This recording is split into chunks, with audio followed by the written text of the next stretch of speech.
All right, everybody, let's try that again. Yeah, something happened.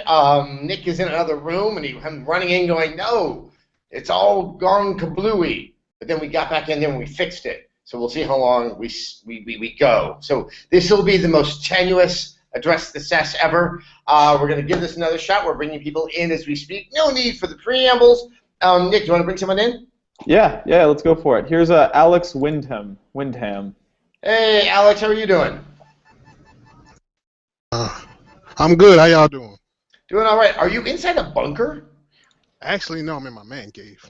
Oh, okay. Well, yeah, It's a type I of bunker. decided to change my man cave into a man bunker. That way, if the horrible things happen, I'll have what I need in a room. So,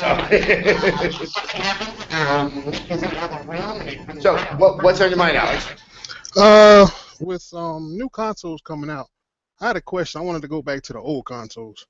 Amongst the three, who do you think did messed up their chances? I guess actually to put a stranglehold on the lead, maybe.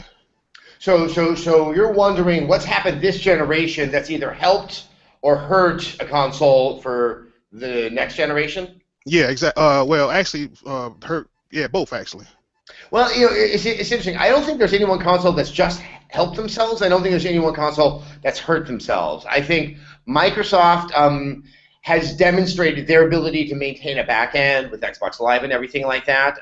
Sony had some decided troubles with that in the beginning. They've ironed a ton of that stuff out now. On the flip side, Sony really carved out a space for themselves with the quality of their first-party games.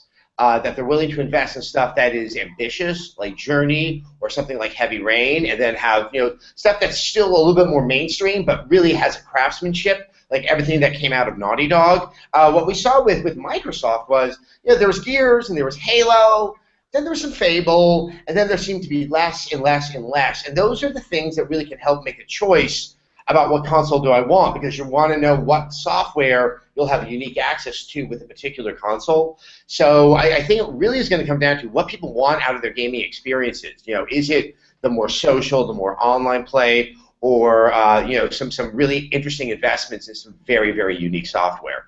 I think if I was to say, hey, this is where I would assist people in drawing that line, that's where I would do it. Nintendo, on the other hand, showed that they couldn't maintain a lot of first-party support on the Wii, and they're doing a damn fine job of that on the Wii U. So I would say that they're kind of running pretty even keel. So. Well, I was agree. I actually was going to get to that with Nintendo because I actually think out of all three, Nintendo had pretty much almost the best chance to make the biggest jump and the biggest impact on gaming this generation and the coming up following. But I think they dropped the ball because I think they brought. I mean, everybody, last PS2 Xbox, had a PS2 because the PS2 install base was so big. And then when the Revolution, then Wii came out, everybody was excited. You had grandmoms, aunties, soccer moms. I was excited, yeah. I mean, I was too. Everybody excited to buy, and then, just Wii Sports and Wii Sports Resort, and I understand the fact that Nintendo was making so much money off social games, and a lot of us gamers, felt abandoned. You and I also think it wasn't even just they were making money off the casual games. They were making a fair amount of money. Mm-hmm. They were making money off of the Wiis. They turned the Wii into kind of where the profits were coming from, and they kind of didn't pay attention to what is true whenever you have a new console, is that your install base from a year-to-year perspective, the overall, the aggregate's going to go up. But, in 5 years down the line, less people are going to buy the console, and that's going to be true in the sixth. Where you start making your money then is you have this large install base and you're making money off of the software. The issue is they didn't know how to get a casual audience to buy software on a regular basis, and they so alienated their hardcore audience by not having that software that they weren't getting the sales they could have had if they had a more reliable stream of content coming out, because that's what people want from Nintendo. What happened with the Wii U is even more confounding to me. We finally got Pikmin. I actually really, really like Pikmin. But we are way too late to get a game of that caliber. It should have come out much earlier, and I think they've lost a lot of that pull with that audience. Yeah. All right, well, Alex, you just hang out there. Nick, you want to bring someone else in? Yeah. Question from the chat that I can't believe we've never seen before. It's very simple. Do you have a favorite video game soundtrack? Do I have a favorite video game soundtrack? I wouldn't say this is my all-time favorite. I would have to sit there, but you definitely got me on the spot. I really, really love the music for Mass Effect. But then there's Portal. Wow. Let me think. I can tell you what it isn't. It's not Final Fantasy VII or any of the Final Fantasy games. That should come as no surprise. But yeah, that's the one that's always stood out. Where when things get really exciting, both Mass Effect 2 and Mass Effect 3, I became very, very aware of the music, and I know that it was affecting how I was playing the game. I think the one other moment that stands out for a lot of people was the moment in Red Dead Redemption, when suddenly you're just going from Mexico all the way to the Mexico scene. Yeah, and it was just like I never thought about doing that in a game, and it was awesome. So yes, that's me on soundtracks. There we go. Alex, what about you? Wow. Alex? Favorite game soundtrack? Wow. I have so many of them I can't even tell. Honestly, it's hard to separate the soundtrack from the game. Mm-hmm. Yeah. That's what's tricky. Is that I'm not the kind of guy. I don't like listening to soundtracks, both of movies or games, separate from how they were originally presented. I would never kind of just play it in my car or anything like that. And so it's hard for me to kind of isolate that aspect of the game. It's interesting. I never thought about it that way. Well, I have good news for you. Jason McGregor's back with a working mic. All right, yeah. Jason, bravo. I forgot to plug my cord in the preamp, and I didn't want to waste your time, so I just booked. And then that was very respectful, and very polite. You've been rewarded by somehow managing to get back in. Oh, yeah. What's on your mind, Jason? What? Where am I? New Jersey? Oh, you're in New Jersey. I was wondering what was on your mind. Oh, what's on my mind? I'm waiting for the PS3. I mean, 4. I'm so screwed up there. And Grand Theft Auto 5 coming out. I'm thinking it's gonna, because like all Grand Theft Autos end up getting pushed back to October. You know? Yep. Do you think it's going to? Most. Grand Theft Auto 4 actually came out in April. Rockstar was doing really good with April releases. I believe Max Payne, Red Dead, L.A. Noire, and Grand Theft Auto made it out in April. So this is reverting back to their old ways, which is pushing it to October. And I think they definitely upset the apple cart by that. No one ever wants to put a game out next to Grand Theft Auto, and everyone thought, okay, don't sell the game in April. So for us in the gaming press, it was like, we have nothing to cover in April. And now in October, you might have noticed there's some games that are like, hey, we're going to wait till 2014, kind of get away from the massive footprint that Grand Theft Auto is going to have. Yeah, hopefully it's good. Hopefully it lives up to the expectations, because I did not like 4. I was not. I admire 4. I wouldn't say that was my favorite. There's a lot of stuff that I've seen with 5 that has me very excited. Yeah. I think stuff that kind of irritated people with 4, they were aware of, and it's been addressed. The whole heist element to 5. I love heist movies, and so someone kind of tailor-made my fantasy in video game form. Oh, and also Ratchet & Clank Nexus at the end of the year. Oh, that's right. No, that should be a lot of fun. I love that franchise. I really do. Nick, do you like Ratchet & Clank? Your job's on the line with this answer. Oh, man. Yeah, I like Ratchet & Clank. I do. It's a good little platformery, shootery thing. It exists in a weird middle ground between those two genres that I don't think a lot of other people occupy. All right, so let's bring someone else in. Do you want to bring in? I know that we have another Rev 3 member that wants to join us. I see someone in here, but his name is really kind of long, and it doesn't really fit in the window. Let me just see if I can... What is the name there? It's Scott Bromley, dressed as a shark. Awesome. I think the shark needs to use his face to unmute himself. It's a classic shark problem. Watch him. No one warned me of that performance issue. Hello!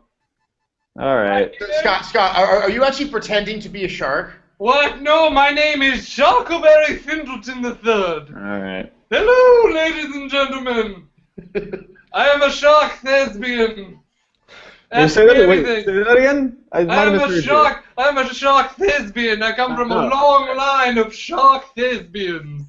So, shark thespians in gaming, do they go together? Oh yes, I've been in many video games in my days.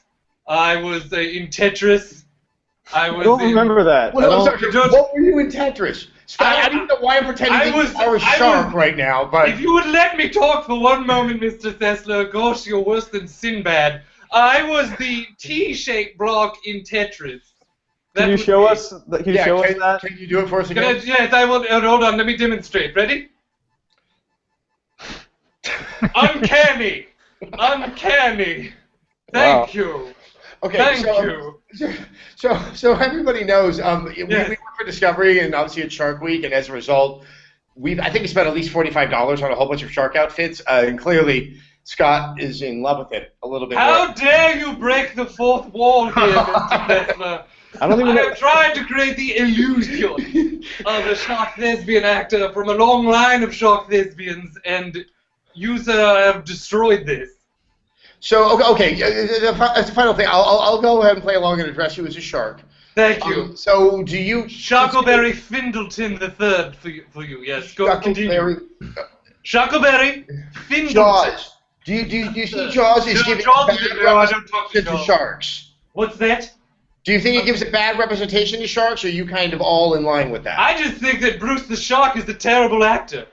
I just think that shark actor was horrible. It was a machine. It was not a machine. His name is Bruce.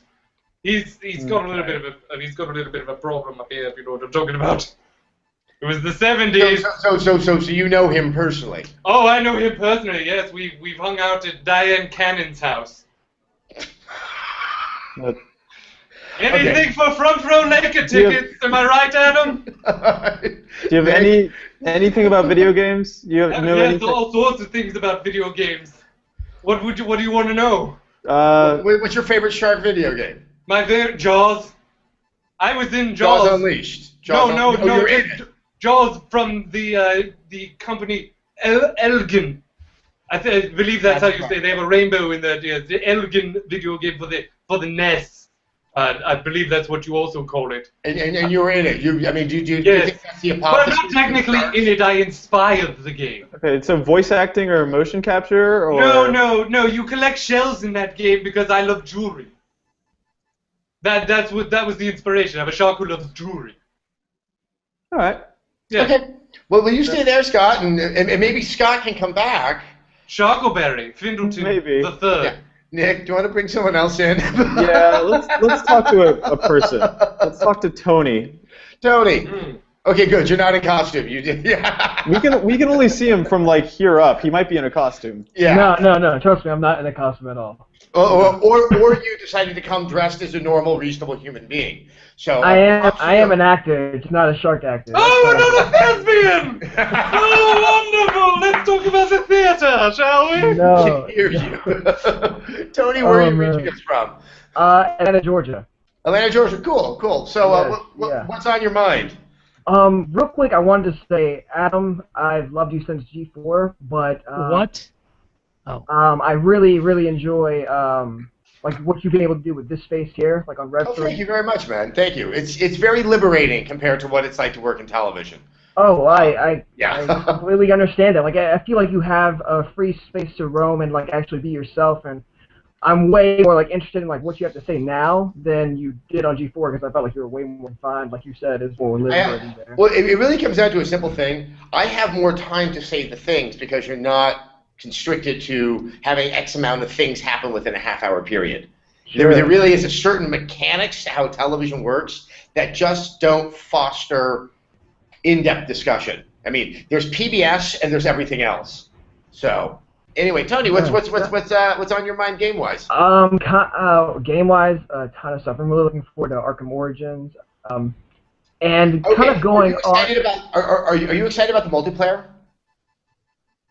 I have no idea. Like, I know I've seen trailers on the multiplayer, but I'm like, I don't know if I'm going to enjoy this or hate this. So I played it, and I'm hoping the new thing is, because Splinter Cell's coming out, we're getting Spice vs. Mercs, and with Batman, that means we're getting at least two different types of, I guess, asymmetric multiplayer, where the sides are not evenly matched. I felt there was something funky a little bit with the level design, but just the idea that you're having a different experience depending upon how you're playing it. I realized I think I kind of wanted a lot of that, and I didn't. And I forgot about that possibility while I've been playing more traditional multiplayer that's out there. Even though I don't even play that much traditional multiplayer because it takes time and skill. Oh, and I don't have a ton of both of them. Anyway, I didn't want to interrupt you. Go on. No, you're fine. I guess my question actually has to do a little bit with acting.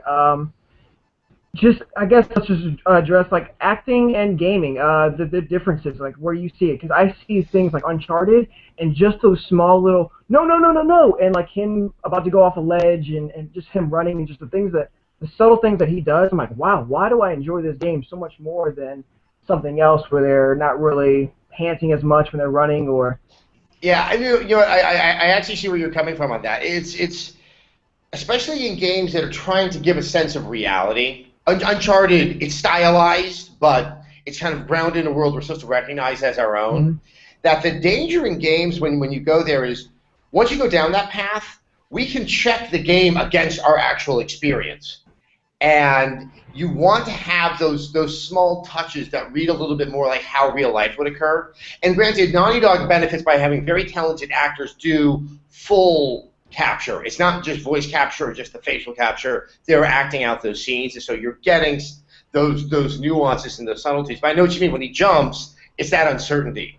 And I think that we're trained to be able to read something like that. Whereas, let's say Mass Effect, when you're having a conversation, how many times does Shepard look like he's really uncomfortable and he's like, I'm just going to stand here like this, like I don't care what you're saying. And it seems to be rather arbitrarily determined. It has nothing to do with how engaging the conversation is or how dire the situation is being described to him. He's kind of got 3 poses in Mass Effect. Like, I was watching House of Cards, and one of the actors on that show wound up looking exactly like my Shepard that I played through all the Mass Effect games with, and I didn't notice the resemblance until he did, like, the hand-on-hip thing that Shepard always does. And I was like, wait a minute, that's my Shepard. See, I tend to make my Shepard look really, really unattractive, and it makes those movements really, really stand out. Because it's like, he stands there with kind of awkward confidence, even though he kind of looks like kind of a shriveled newt. An ugly, sassy man. Yeah. I feel that I have to take a shot here. Okay, Scott, we still have Shark. We were talking about acting. We are talking about acting. My gills are burning. Yes, go on. What do you think is so important to really get the nuances of a shark in a video game? Well, first of all, the hardest thing about getting the nuances of a shark is the difficulty with the motion capture that these companies try to employ. Now, the problem with sharks, like myself, is we cannot survive out of the water for very long. All right, this is the problem that we've all had. And in theory, you're out of the water right now. Yes, in theory. But magic of television, I'm actually inside of a tank right now. I feel fantastic. I could be in here all day. It's nice and warm in here. Anyway, what I'm trying to get at is that people try and have you emote, but you're limited by the motion capture balls attached to your body. All right, they float, right?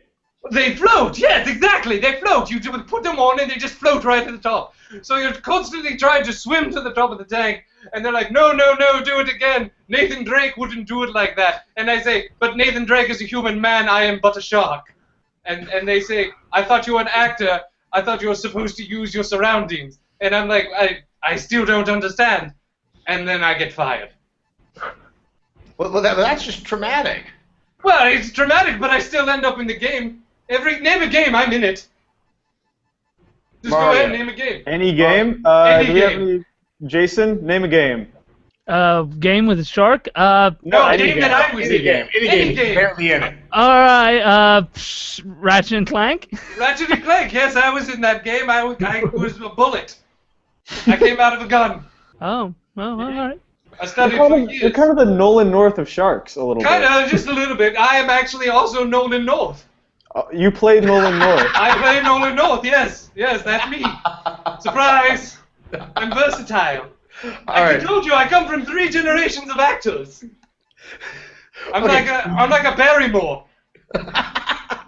Okay. Minus the drinking because I'm always wet. Well, by the way, not to go back to Scott in the near future. Do you want to bring somebody else in, Nick? All right, anyone else? Let's talk to Jason Sackle. Jason. Hello. How are you? I'm good because you seem completely normal. In fact, if you were completely abnormal, you would still seem really normal right now. Where are you reaching us from? Tampa. Actually. Tampa. All right. Southeast. I played Tampa in a movie once. What? I said I played Tampa in a movie once. The entire city? The entire city, yes. You're tanking it. Oh, thank you very much. Oh. Jason, what's on your mind? I mean, everybody's talking about games they're looking forward to. I think the one I'm looking forward to the most this year is probably, what is it called? The Puppeteer? Or, yeah. I mean, platformer. Yeah, platformers. Exactly, and actually that leads me into a question. With all these sequels and these remakes and these remastered for HDs, do you have a feeling that sometimes like new IPs or like new little gems of creativity sometimes get lost in the mix? Well, I mean, I think a lot of the little gems of creativity are coming out of the NDC. And I think, unfortunately, just by the nature of being independent and a lot of self-publishing, the likelihood you're going to get lost in the mix is pretty high. I mean, it's almost, it's like, oh no, it's a damn aquatic analogy, but it's like like the sea turtles have children, and like the idea is like I guess it's also like drug mules. It's like only 5% of them are actually going to make it to the water, which evolutionarily speaking just sounds absolutely just terrible. But it is, I think, unfortunately, what the ecosystem is now for indie games. Where I think there's an advantage about going back to these older games and remastering them is you have a way of having them rediscovered and kind of reappreciated, and hopefully that starts to inform sort of the discussion and maybe the influence in how we make games down the line. I mean, I think the abandonment outside of Nintendo for the kind of high production value platformer, for the 3D platformer, really makes me sad. I know why they're not commercially viable to a lot of people, but there's so much creativity that would go into a game like Banjo-Kazooie that with these upgrades, maybe it's kind of people going like, hold on, that is a lot of fun. Let's give another shot at it. Yeah, well, I'm actually, speaking of the remasters and everything and like them retweaking and seeing what they could get away with, I heard a lot of this stuff of why they're doing it with Zelda Wind Waker is because they're testing out some things that they want to use for the new Zelda HD and kind of using it as like a test subject in a sense. I haven't heard anything to that effect, but I find that to be a very viable reason. I guess one of the more head-scratching things about the Wind Waker HD version is aesthetically, Wind Waker holds up the best. It's a beautiful game that, because of its kind of the simple geometry and the use of just kind of bold colors without a lot of detail, that transfers. I can still pop that one in, and it doesn't look all that old. Something like Twilight Princess and really Ocarina, which are both fine games, but you can see how graphically they are very, very long in the tooth. You would think they would get the HD upgrade, and I just have not been able to fathom why they went and did this. That sounds like a reasonable, yet still not acceptable reason to go ahead and do the HD upgrade. Having said that, I'm going to completely play the crap out of that game. I love Wind Waker. I'm one of those people who likes Wind Waker the most. It's Link to the Past and the Wind Waker. I love Ocarina, but I find it very hard to go back and play these days. In that Nintendo Direct today, I think that's where they announced that the Triforce Pieces collecting part at the end has been, they said significantly reworked is the phrase they used. I completely forgot about how annoying that was at the end of the game. Do you guys, like, how many of you played Wind Waker? Oh, of course. And I'm just glad that they're able now to, you could sail faster in a sense. That's really nice. Yeah, I mean, there's small tweaks. I mean, I wonder if, see, I don't remember that game also having camera problems. I mean, you go back to Ocarina, it's like there's so many things I love about that game, and there's so many things that nowadays make it so hard to go back and play it. Like, when you're in the water temple, it's like, I don't know, like, if you turn your head away from the screen, you look back, it's like, oh shit, I don't know which way I'm supposed to be going. Like, I would love to see sort of that game revisited. Well, didn't they color coordinate the water temple in a sense in the 3DS version? Yes, they did. I still got all bunged up in that one. It's just, I think I go into it with so much anxiety that I'm hell bent on screwing myself. Hold on 1 second there, Jason. Jason McGregor. Yes. Wind Waker. Do you remember how annoying the Triforce stuff was at the end of Wind Waker? And sadly, I had to go back and remember it. I beat the game and I don't remember. That's what I was gonna say. I was like, I don't remember how annoying it was. Probably. Yeah. Alex, do you remember the stuff? Did you play Wind Waker? Probably the only guy in the country that didn't really ever play Wind Waker too much. A Link to the Past is still my favorite one to this day. Okay, so I want you to play the HD upgrade and let me know what you think of it, because I'm poisoned. I played it once before. You're my 0 level reading on that game, so I want us to reconvene months from now and trade notes. All right, got a deal. Make that deal. All right. And Tony, did you play Wind Waker? I don't even remember that game. A Link Pass and like his appearances in Smash Brothers are all of my Link knowledge. Wow, and you are a brave man. You know you said that on the internet. Yes, I did. Okay. I mean, you know what? I tip my hat to you. Sharky would even tip his hat to you if he had a hat, but he doesn't. He's just wearing an outfit. Sharky, were you in Wind Waker, perchance? Yeah, well, I read for the role of Tingle, but they passed on me, so that is the only video game I am not in. Wow. Wind Waker, you found me. Of the billions of games out there, you found the one I'm not in. Congratulations, Cessler, you're a regular Sherlock Holmes. Nick, do we have anybody in chat? We God do. forbid what they're saying about Scott right now. Yeah, most of that is not acceptable to say on there. But Winston Sickle, critics! Oh, look, I've never had critics before. Nothing new, I guess. The internet is your Pauline Kael there, Scott. Yes, well, heavens. Apparently I'm not allowed to work blue on Cessler's address, whatever you call this delightful program. Otherwise, I would have some choice words. Anyways, Winston Sickle says, Adam, once you can catch your breath, how do you feel about John Carmack working with the Oculus Rift? It makes complete sense. I became first aware of, and I don't think it was, I might be wrong, I do not believe it was presented to me as the Oculus Rift with that branding, but it was a couple of E3s ago, back when I didn't have a job, and I had the best E3 ever because I just did what I damn well pleased. I was shown Carmack's jerry-rigged 3D technology. I mean, I'm talking it had duct tape on it. It was really kind of cool. And I put it on, I played Doom 3, and it was a neat experience because I was probably about as close to the monitor as I am to this screen, and by the time I was done, I was on the floor about 12 feet away. I got so kind of caught up in it. His enthusiasm was so genuine for that technology that it makes complete sense.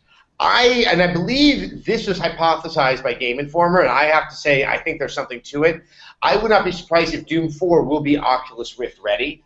I do not think that will be the sole platform that franchise is going to be on because I think Bethesda, they like to make money. But I don't see why the two things can't coexist. Him working at id, him working at Oculus, and then that marriage happening. It would be absolutely fascinating. So, all right, Nick, do you want to try to bring somebody else in? Yeah. Do you want to go ahead and we'll go ahead and pull in a new batch real quick before. Okay. Do not get rid of me. Scott. Yes. Thank you so much for joining us. What? Oh, thank you so much for having me, I believe. Are we losing Sharkopus? I guess that's up to you, Adam. Shuckleberry. All right, you can stay around. You can stay around, Scott. Oh, thank you. I thought you were going to give me the brush off like Dick Cavett. We have Yoko Ono just dropped by. Need to get rid of Shuckleberry again. When were you on Dick Cavett? 1974. All right. And who else was on that year? On that evening. On that panel? Yes. Diller. She was there. And also Coochie Coochie Girl Charo. And it was bizarre. Michael Douglas. He wasn't even on streets of San Francisco at that time. He was just there. Young Michael Douglas. Well, Very young. I think around that time he had been producing One Flew Over the Cuckoo's Nest. Well, they brought him in for that. Just to talk about the film. All right. Well, look, you've outlived one of them. I know. Well, I was in One Flew Over the Cuckoo's Nest. I was the water fountain. That was me. When Chief threw me through the window, that was my best performance. Overlooked by the Oscars. Snubbed. Hello there, Cisco. Hey, how's it going? Where are you joining us from? From San Francisco, on Sunset. Hey. It almost feels arbitrary that we're both in the same city, yet we're talking over the internet. But Yeah. I guess that's the pathology of modern existence. So, well, cool. I think you're our first San Franciscan. So, hello, fellow citizen. Nice to meet you. Nice to meet you. I had a question. Papers, Please is coming out tomorrow morning. Yes. And it's awesome, like, for people that it's developed by 3909, and it's like this Soviet bloc, you're a passport inspector. Yeah, if you don't mind, I was just so for those of you that don't know, Papers, Please, It's not played for laughs, from what I've gathered of it. You are an immigration enforcer for an unknown country, and you have to make the right call about who to bring in and who not to. And there's other people in line that can help influence your decision. And it really, I mean, I think it starts to play on notions of profiling, of that sense of bureaucratic responsibility. It sounds like a very complex and fascinating look at something that is obviously very, very contentious in modern society. And Cisco, back to you. Yeah, it comes at like an appropriate time, I guess, because yeah, it sure does. The games market is like full of indie games and also full of simulators that a lot of people are having fun with. Like, we're in this weird time when people find mundane jobs hilariously fun as video games. Or the surgery simulator, which is surgery. That's not exactly very realistic. But there's like Euro Truck Simulator I've been playing a lot of. I don't know if you've played that, but it's basically people just staying in the rooms for hours on end, driving around fake Europe, listening to bad Polish. So I have a question. Do you? I don't know. You probably. I don't know if you know about these movies that Andy Warhol made back in the very late '60s, early '70s. Be quiet, Sharky. Probably not, honestly. One was called The Kiss. It's 8 hours long of two people kissing. And there's one, I think, that's also of sleeping. So it's something that you would not go to a movie theater to see, but you would go to an art gallery or now a museum to see. And when you talk about these simulator games, do you see it as actually offering insight into that job or that activity, or something that's almost more kind of what I describe with the Andy Warhol movies? That's kind of, let's give it a shot and let's see how people react to it. I think it's more the latter, but it's kind of both still. But it's just weird because it's just, you don't know why you find them fun, but they are. Like, no, it's strange. It's strange. And these games are still very popular, and they were popular back in Japan. There was an arcade game about driving a bus, and you were judged about where you stopped the bus to the curb to a certain point, so the passengers didn't have to walk to the door to get on the bus. As you probably know, no Muni driver ever in the history of anything has played that game. No, definitely not.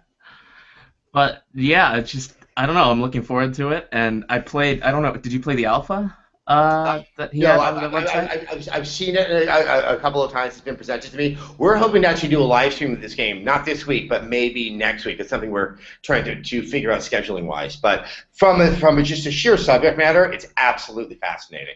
Yeah, it's so good, and like I can't recommend it enough.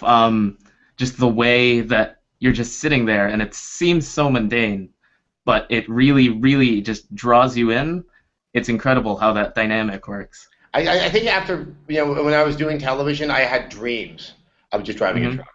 That's like the best thing in the world. It's clear the road is right there in front of you. Hey, let's go hang around for a bit. Nick, you want to bring someone else in? Yeah, sure. Let's talk to Daniel. Daniel. Hello. Hey, where are you from? You're in a very dark room. That much I know. Sorry. No, it's fine. It's ominous, and it gives you a sense of authority that you should take advantage of. From Toronto, Canada. Oh, nice. So, what's on your mind? I want to say I'm looking forward to Battlefield 4. I am too. Mainly because this is going to be the first game that actually uses Smart Glass to its full potential. Oh, you mean with the blanking, the Commander role? Yes, thank you. Yeah, it's going to be really cool. I'll be like at an airport on the Wi-Fi, and I can command soldiers into battle. It's going to be a lot of fun. Okay, so here's, and I'm very interested into a lot of the Smart Glass apps.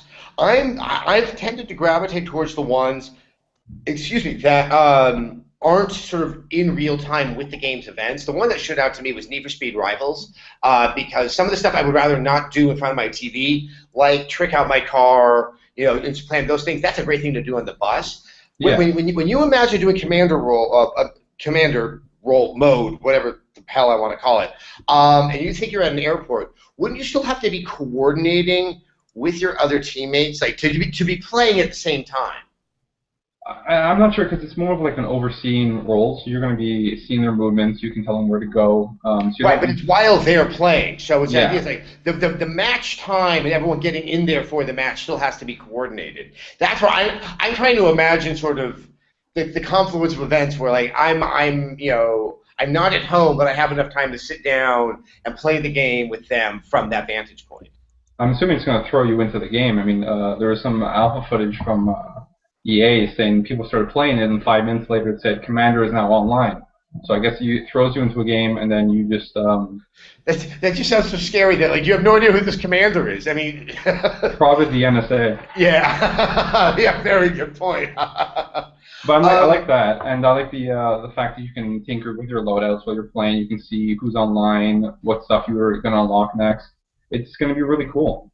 Now, does that give you the sense that you're going to have more fidelity to that game? 'Cause I know that's probably how they're thinking. It's like if you can somehow be engaging with the game at different times during the day at points of your life, that you're going to develop more of a strong relationship. I mean, do you see yourself engaging more with Battlefield 4 because I think it's going to be like a longer engagement. Like most games you play, like Call of Duty, you play for the first month or 2 months.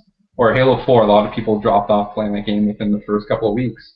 So this is going to be a longer longevity. You'd be playing that game, then you tinker with your loadouts, level up with players, and unlock more stuff. And you're going to be invested to it a lot more because you'll just be always on your mind. Pull out your phone, pull out your iPad, etc.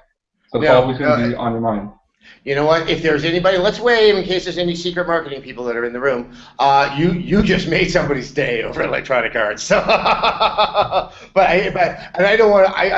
don't want to make fun of you for anything like that. I'm really interested to see how this plays out because there is so much potential in the smart glass tech, both sort of for an in-game app or even kind of a side cottage industry. I think one of the dreams I've had is, if I'm playing Street Fighter V, whenever that's announced, if I just got the game and I could have that moves list right there for my character, and it just kind of naturally senses what the character is and it lays it out on a second screen.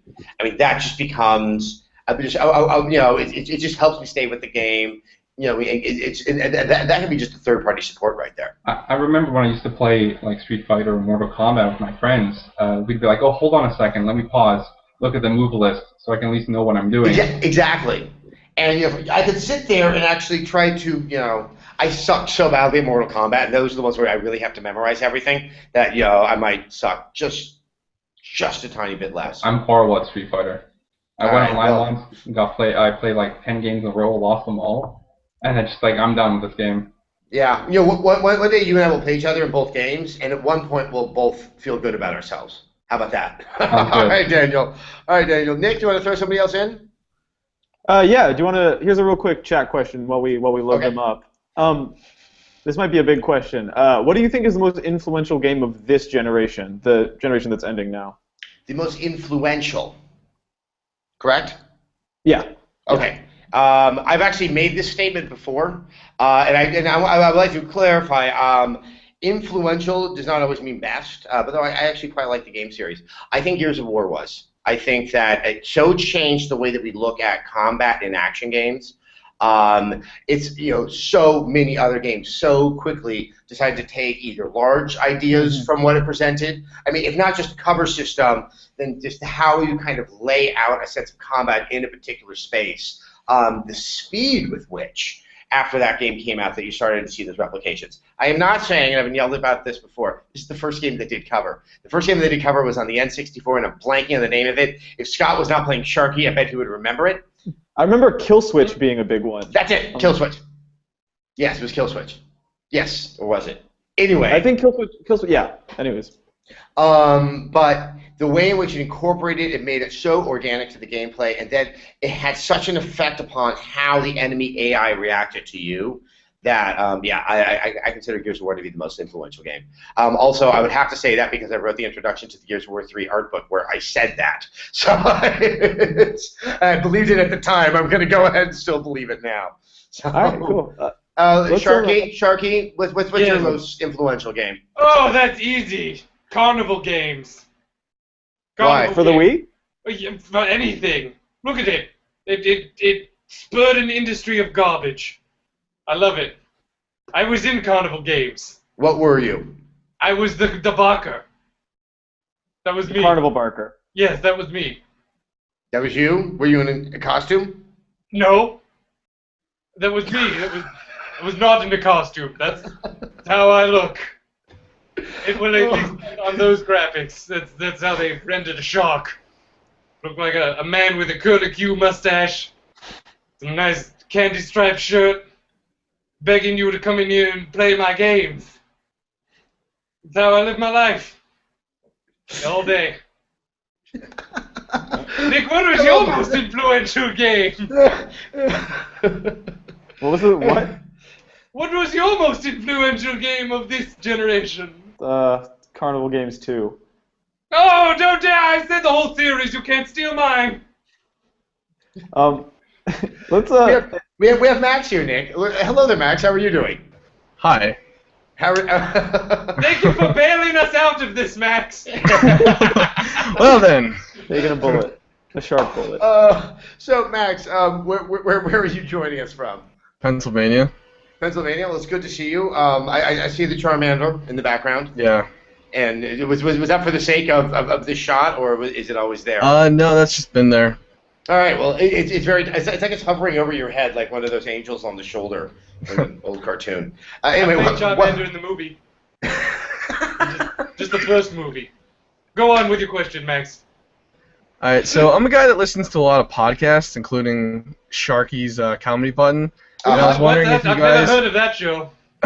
Can you plug it a few more times, please? Yeah. I was wondering if you guys ever considered making a Rev 3 Games podcast. How funny. I cannot confirm that I might have been or not been in a meeting today where that may or may not have been brought up. Okay, cool. All right. And then my second question was, 3 weeks ago, it was either a Ubisoft employee or marketing team that they said that they're only interested in establishing IPs that will eventually become franchises. I think that was Ubisoft, yeah. Yeah, so do you think that most games have to become like Assassin's Creed, where it's going to become yearly releases now? I can easily see Watch Dogs just change in every city. Yeah, I can too. Yearly is where my concern is because I don't think that gives the game enough time to iterate. And I know with Assassin's Creed they have two separate teams. Still, you don't get, maybe we're going to see with AC4, but we all know that Assassin's Creed 3 wasn't as different as we all thought it was going to be from the previous Assassin's Creed games. I think from the business perspective, the need for the franchise is that they can get this fidelity to the game, and they'll make it easier to sell the games down the line. As probably you and many other people have read in a lot of articles, those profit margins on video games are getting smaller and smaller and smaller. We all know that that Assassin's Creed 3 sold a lot, but when you consider how massive that marketing campaign was, how much money did it actually make in net profit? And I think that you have a little bit more of assured success if you have a franchise, and that people, when they're spending $60, will tend to go with what's known than what's not unknown. I think it's, playing a game is different than seeing a movie. It's more like going out to a nice meal. That, you can go to the restaurant you went to before and you knew the food was good, or you could kind of take a swing for the fences and try the place that could absolutely suck. That, that level of caution is, I think, what drives people to go for franchises for established names. And that's why companies like Ubisoft are going to try that. Yeah, but do you think it's gamers' faults? Because so when The Last of Us came out, when everyone beat that game, everyone was like, "I want a sequel." But Naughty Dog said that's the end of Ellie and Joel's story, and we don't really want to make a sequel to that. It's but everyone wants a sequel. Now, can't you see what they're opening the door for? It's the end of Joel and Ellie's story. They can do a game in the same world, but with different people. That's still a little more palatable to me. I mean, where that game ends, where Last of Us ends, I never want to see another moment, because that moment still lingers. It's in my head. I don't want that ever further explained for me. I'm not saying I need to play in that world again, because it's I got to go back to misery and dirt. But yeah, I mean, definitely listen to what they said. I don't know anything, but there's that's a large part of me that thinks that. Yeah, it sold very, very well. When you consider it's only available on one system, it's ridiculous how well it did. I don't think it's gamers' faults. I think that gamers, anyone who's sitting here with us right now, we'll be willing to take a chance. We really like the medium, we like the art form, and we're willing to give something a shot. It's people who would not say they're a gamer, but they play video games. It's those people who get 2-3 games a year. That they're not coming to Rev 3 games every day. They may not even know that Sharky exists. What? I read for a role in almost The Last of Us. That's that sequel you're not talking about. I read for the role of a clicker, but not the kind from The Last of Us. This one takes place in SeaWorld, and I'm one of those devices that calls Shamu over to do tricks. Total departure for the series. Oh, very different. It sounds very different. That's why it's called Not Quite The Last of Us. It takes place at a SeaWorld show. 2 days before everything happened. It really sets up some... And then it'll be followed by Most of Us, which is... You guys have a harpoon down there? Most of Us takes place... What? Do you guys have a harpoon down there? No. Oh, down here, Rev 3? Yeah. Yeah. I sent someone out to the local sea scuba store. Don't say it near him. What? But Max, I'm hard of hearing. Like I said, I don't blame gamers for it. I think sometimes we broaden the definition of gamers too much, and it really is another group of people who, and I can't fault someone for not saying is fully informed about video games. But yeah, that's where, but also for a game company, they have to capture that audience if they're going to make money. They have to break out of the hardcore that we represent. We're really important to the ecosystem because in one way or another, we might influence somebody's decision by just having a ton of discussion about it online, or the reviews and stuff like that. That bleeds out to that kind of second ring of people, and that's where selling video games can start to make money. So what I'm also saying is we have no control over it, and get ready for a lot of franchises. So yeah, Nick, I think we probably have time for one more. All right, cool. Let's hear from Andrew Redwine. Andrew, my favorite. Okay, Andrew, there we go. Can you guys Redwine? hear me? Yeah, can hear you, Andrew. Where are you joining us from? I'm joining you guys from Walton County, Georgia. Hey, well, wow, we've been getting a lot from the southeast in this show. I have no idea why. I was watching when the guy from Atlanta was on. Yeah. So, what's on your mind, Andrew? God, where to start? I guess the cloud technology that both the next-gen consoles are taking advantage of. With the PS4, to me, it sounds like, with like Gaikai, it sounds a little like OnLive to me, with the way that you can stream games from like not just PS3, but also like every PlayStation game they plan on adding to the service. Yeah, Gaikai, we were hearing about Gaikai the same time we were hearing about OnLive. And it looked like at one point that they were going to be going head-to-head as streaming game services. Somewhere during that time, Gaikai was kind of quietly acquired by Sony.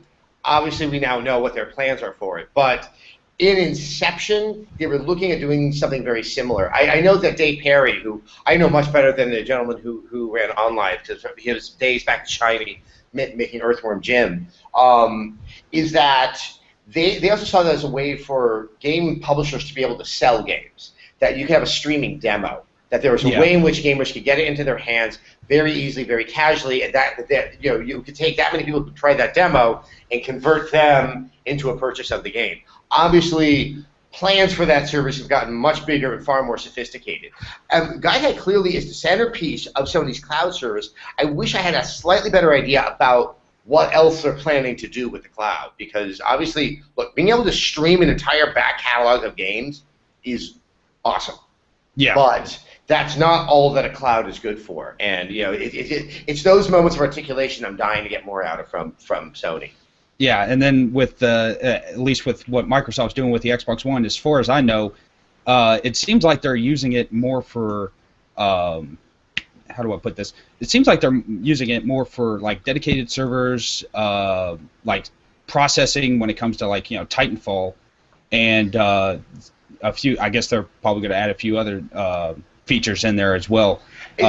It sounds a little bit like they have the cloud there and they're offering it up to some developers, and I mean some. I don't think this is happening for all of them. Titanfall is an Xbox One exclusive.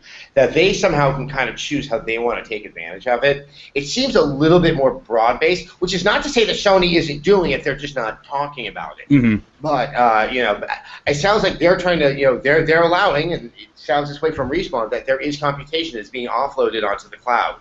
I don't know if that's a benefit to the game or to a way to compensate for something that isn't happening under the hood. But that is interesting, the way that the cloud is being positioned both as something for the consumer. I can put my game saves up there. I can access my game from out there. And that for the developer, it's a whole other thing that we as the consumers are never going to, or we don't have any need to appreciate. Yeah, the one thing I am kind of comfortable about, at least with the Xbox One, is the idea of like the dedicated server part, at least, because I've played games where it's like with what Call of Duty is right now on the consoles, the lag, when it lags hard, and it's almost impossible to play the game. To be fair, even though Sony, and correct me if I'm wrong if they have said something, the fact that Sony has not mentioned dedicated servers in their cloud service, I would have to think that they are going to go toe to toe with that. That it's a very, very sensible thing that addresses a pretty universal problem that people have had. Yeah, I think with like Sony, I think that's going to be a feature that they might add in later on, because they're talking about like releasing at least unleashing their Gaikai service next year, and I think it's just they're going to build it piece by piece rather than just releasing everything at once. Now, the only thing is, I'm still, and once again, I'm getting confused on this as well. A lot of the Gaikai seems so present on the streaming, the sharing, the social. That does not mean that necessarily dedicated servers are something that have to wait till post-launch. That could be something, because there's going to be online functionality for the PlayStation 4 at the launch. That doesn't preclude the fact that they can't do dedicated servers at the launch. I think that's something that they may have to start to distinguish in the next couple of months. What is Gaikai? Is Gaikai part of cloud, which is part of PSN? Where does one aspect of this stop and the other one starts? I think we're starting to play Gaikai with their entire online service. I think we're being incorrect in doing that, and that it's a special part of it that will be rolled out over time. But hey, here's for Germany that someone starts to explain all that stuff. Oh yeah, personally, I think that even though both companies are taking different directions, at least at launch, I think eventually they'll all be the same. They'll have the same set of features, just they'll just roll them out in different times. I still believe that 30 years from now, we might buy something called console. Yeah. And that's it. It might be like a little piece of paper that you put on your tongue and that you play your video games. That's my prophetic, moment. I'm thinking at least the next Xbox, or like after the Xbox One, it'll probably be no bigger than this. You just plug it into your TV and that's it. In all honesty, I don't think we're buying another box ever again. At that point, I would imagine that we do not need to have the processing happening in home, and it will be happening almost exclusively on the cloud. I'm not saying that's a good thing. I'm just saying that's what's probably going to happen. Yeah. Especially if we go all digital, then we just have all of our games in the cloud. We don't have to bother downloading anything. Yeah. Then you buy a screen, and that's a screen and a keyboard. Just all you need is a TV and a controller. That's it. All right. Well, you know what? That's pretty much it for Address the Sess. I want to give a last word to our special guest, who somehow has committed himself to wearing this ridiculous outfit for the entirety of the hour. It's hot in that game room, too. Sharkly Graminopoulos, or whatever your name was. Sharkuberry Findleton III.